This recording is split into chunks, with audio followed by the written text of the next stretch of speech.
Cinder Fall is a terrible character. I don't mean that in that she's a bad person, because honestly, I'm not even sure if she qualifies as a person.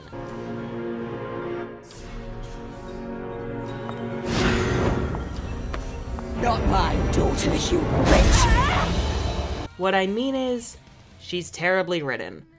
Now this is not shocking to most of you. Even those who try to defend the show will sometimes concede that Cinder isn't exactly the best written character of all time. So what about this wannabe Lust meets wannabe Azula makes her just the worst? The answer is actually relatively simple compared to many of Ruby's other problems.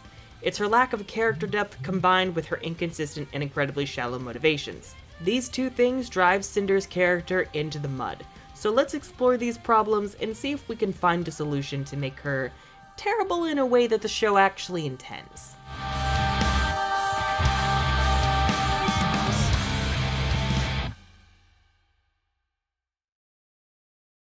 I want to be strong. I want to be feared.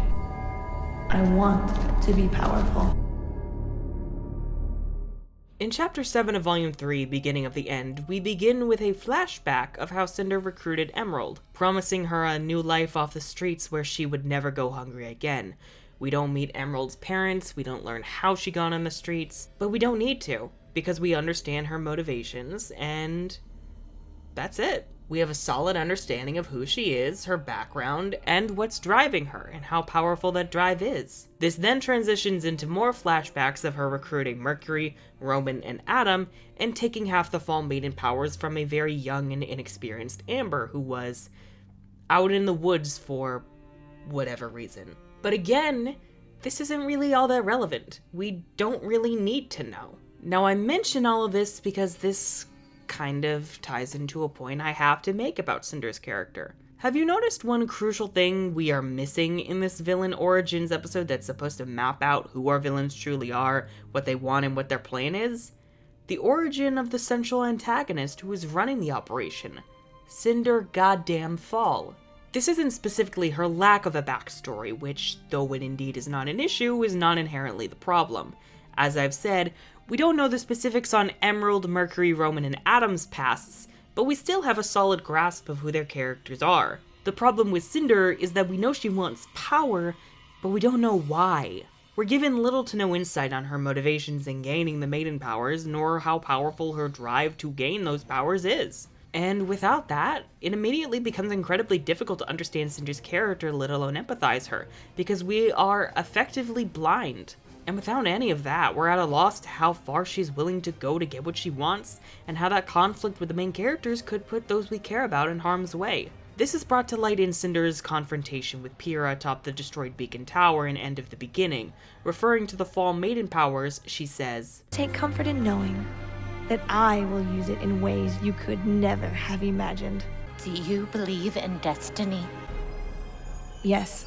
This little bit right here means absolutely nothing. Now, it means everything for Pyrrha's character, because she's already had a conversation with Jean about her view of destiny, which seems a bit antithetical to the very concept of destiny and fate, but I'm gonna allow it because I love Pyrrha too much, and she was under a lot of stress. But for Cinder, the things she refers to that she'll do with these divine powers, her belief in destiny, the single tear she sheds, none of it means anything, because there is no weight behind any of these things. We don't know her past, where she's from, the circumstances that led her to meet Salem, the circumstances that led her to crave power.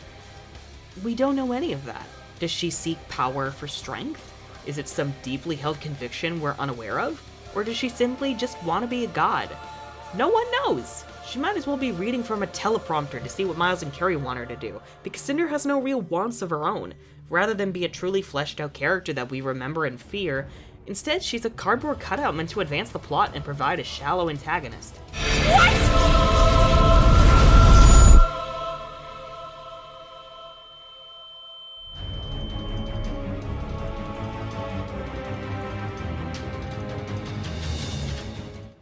We've discussed Cinder's shallow motivations in desiring power, but it's after her injury at the hands, or eyes, I guess, of Ruby Rose that she finally shows potential.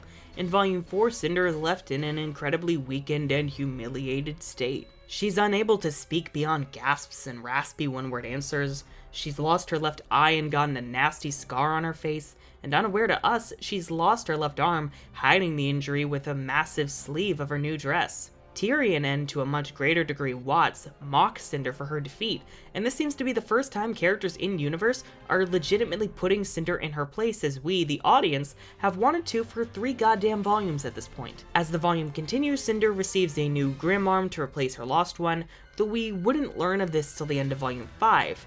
Even though certain viewers caught it. Velvet Crow did it first, and she would eat Cinder for breakfast. Quite literally. She's put through rigorous amounts of training by Salem as she's lambasted for her fatigue and interrogated as to whether she killed Ozpin. She's even forced to speak when she's barely able to gasp when Salem demands a clear answer as to the question of Ozpin's fate. And it is in this atmosphere that Cinder's resentment towards Ruby is fostered and established. And at the end of volume 4, we see her burning a hallucination of Ruby alive as part of her training. Though it is still that Emerald knows what Ruby's current outfit looks like, so Tyrion's really good at describing things, I guess. Finally, Cinder has a true motivation that we can understand, and one which makes us fear for Ruby's safety when they cross paths again. The antagonist is now directly interested in the protagonist, which is actually pretty normal in any story besides Ruby. There's just one issue. She doesn't really care about Ruby. Leading up to the Battle of Haven episodes of Volume 5, Cinder is very adamant in her desire to kill Ruby. She questions Salem as to why they would even bother keeping Ruby alive, and she decides to agree to Raven's proposal, which risks the success of the villain's plan to retrieve the Relic of Knowledge and destroy Haven Academy by an absurd degree, all at the chance of finally getting back at Ruby. Now, literally everyone has pointed out why this attack was ridiculous and stupid on the part of the villains, but I could forgive it if it did what it promised to do in showing Cinder's folly, in that she's intended to repeat her mistakes without learning until she brings about her own downfall. But much like my terrible pun, it would seem that it wasn't intended to be that way, because during the entire Battle of Haven, Cinder doesn't acknowledge Ruby once. The battle starts when Raven opens a portal and Cinder sends a fireball through, striking Ruby.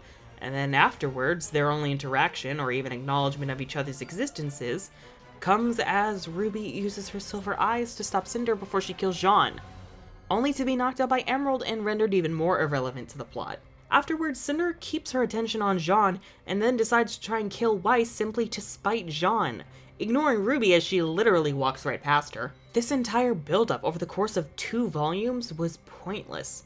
Ruby hardly even does anything in the Battle of Haven, and Cinder's taken down by not any of the heroes, but by Raven, another antagonist in her own right. And all of this renders Cinder's new motivation, which was actually quite engaging, completely moot. It's not nearly as shallow as her previous motivation in desiring power, but you'll still crack your skull wide open if you try to dive headfirst in to analyze it. None of this is to even mention the fact that rather than explore her previous motivation and intertwine it with her hatred of Ruby in an interesting and clever way, the writer simply dropped one shallow motivation for another slightly less shallow one. The best villains are the ones who do what they do because they believe in it. They're unapologetic and ruthless in achieving their goals, and that is what sets them apart from the heroes. But Cinder doesn't seem to really want anything. She doesn't have a clear goal that makes sense, and because of that, she doesn't really have any character depth to speak of. She's essentially a hollow shell designed specifically to fill the role of antagonist, and nothing more. She's not a character, she's a plot device. And I say that lightly, because people misuse the term plot device like literally all the fucking time. But Volume 6 has been pretty good for the most part, so surely they must have fixed Cinder, right? Wrong. Very, very, very wrong, unfortunately. You're not the only one who wants Ruby dead. Bye, bitch.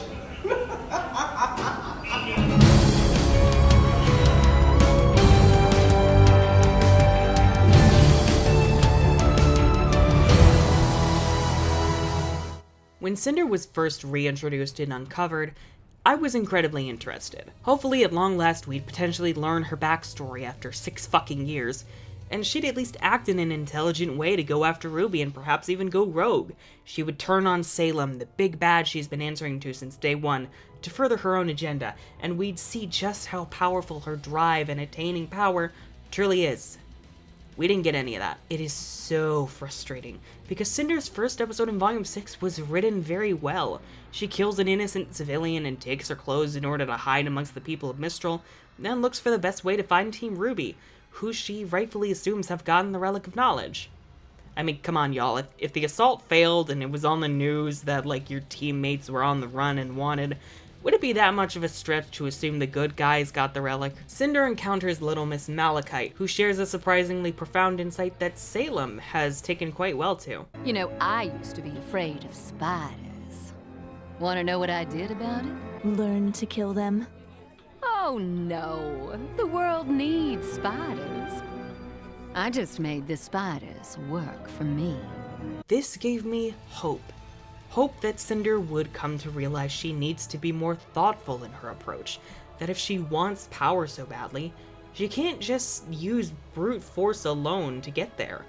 She needs to understand, as Salem pointed out, The usefulness of others. You could argue she did this with Neo in The Coming Storm, and there are indeed inklings of this, but Cinder never got a moment dedicated to truly processing and understanding this philosophy. Instead, she shoots Neo a request similar to the one she made to Emerald Mercury, and most certainly Adam. She may pitch the idea of taking Neo's desire to avenge Roman out on Ruby, but uses her power to get her to listen. Her scene with Neo and the Grim Reaper is probably my least favorite scene in the entire volume thus far, and does not belong in the episode at all that it's featured in. Cinder makes a deal with Neo very similar to the one she made with Raven, which will most definitely result in them trying to backstab each other. Kill her real good, Neo, for everyone's sake. Cinder has not learned, and the way that she speaks, the words she chooses, suggests that she still has not changed. She's still the same hollow plot device impersonating a character that she was all the way back in Volume 1. And with the way Volume 6 is currently going, I don't think Cinder will get a moment to try and prove herself till Volume 7, which is a real shame. Maybe they'll find a way to truly fix Cinder by then, but for right now, she's still a massive mess. But on that note of trying to fix her, I do think there is possibly a way to make her genuinely not suck.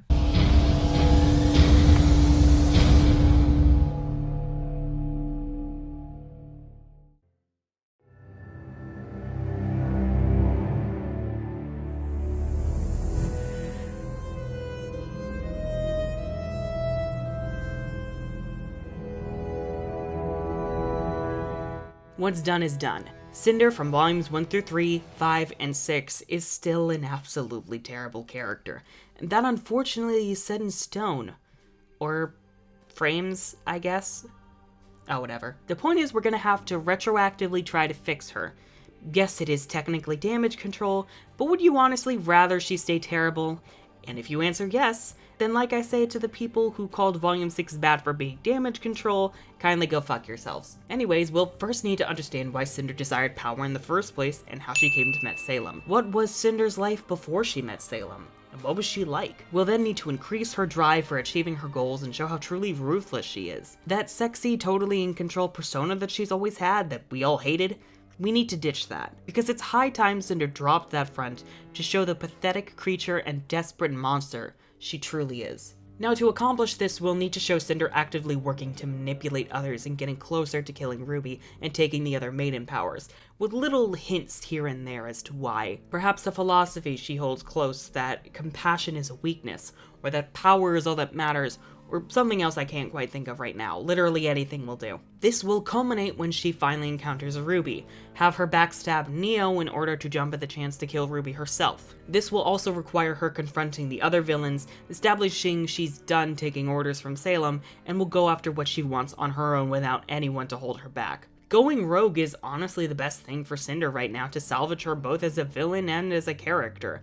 I say salvage like there was anything there to save in the first place. We need to see her ruthlessness and cruel nature, not only towards Ruby but also to her friends who try to protect her, and to the other villains who might try to kill Ruby themselves or try to keep her alive as per Salem's orders. We need to actually be able to take her seriously as a legitimate threat. It's time to let her monstrous behavior shine through, made visible by her grim arm. At this point, she might as well be grim in how animalistic she's become. And in this confrontation with Ruby, ideally we need to get why Cinder would hate Ruby besides what she's done. We need a direct conflict in their worldviews and goals. Ruby Ruby wants to make the world better and cares about people, so have Cinder directly counter that in viewing compassion as a weakness to exploit, and maybe this is something that she learned firsthand in the way that she was raised. The love that Ruby was brought up in was likely absent from Cinder's life, so perhaps highlight that as we learn Cinder's backstory in her final moments. And then, once we finally understand Cinder, she dies because of her own follies. Her demise is her fault and her fault alone, because of the choices that she's made. Almost a tragic character rather than a shallow plot device we're happy to be rid of. So there is indeed a way to save Cinder Fall as a character, but unfortunately it's uncertain whether we will get there, especially given the track record we've gotten for Cinder thus far in the series. However, at least now we've explored what the problem with her character is, and hopefully understanding that will provide some kind of comfort. Even though for me it's kind of made it much, much worse, because now the superficial illusion has been even more shattered than Neo, but whatever. Anyways, if you would like more content like this on RWBY as well as other shows, then be sure to subscribe and ring that bell for notifications because YouTube hates creators. Also, feel free to check out my other video essays and reviews. Even if it's a video not about RWBY, I would still appreciate your support in checking it out to see if you enjoy it. If you would like to further support the channel, then you can either pledge and join the lovely patron family over on Patreon, or check out the links to my upcoming book in the description below. I'm the Unicorn of War, and like Cinder's character, this has been a shit show.